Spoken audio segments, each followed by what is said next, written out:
چندر فضل حق خیر آبادی رحمت اللہ علیہ کا مناظرہ ہوا رام چندر ہندو کے ساتھ قرآن حکیم کے موضوع پر.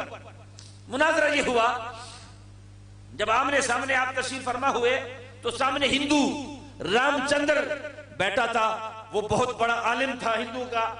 اس نے کہا کہ قرآن کریم کے موضوع پر آپ سے بحث مباحثہ ہونی ہے.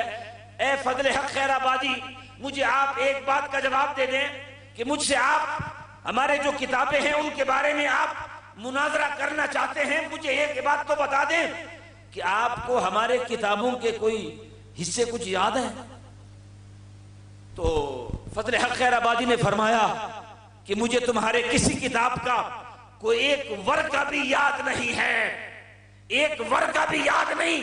تو اس ہندو نے کہا کہ مجھے تمہارے قرآن کے 15 پارے یاد ہیں. رام چندر ہندو نے کہا کہ مجھے تمہارے قرآن کریم کے 15 پارے زبانیں یاد ہیں. تو آپ نے فرمایا, فضل حق خیر آبادی نے فرمایا, اس میں کمال پھر بھی میرے مذہب کی چیز ہے.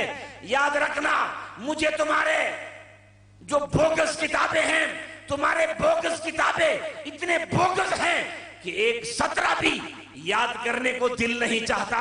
مگر یاد رکھنا یہ میرے قرآن کا اعجاز ہے کہ کافر بھی پڑھے تو اس کے دل میں بھی قرآن گھر بنا دیتا ہے.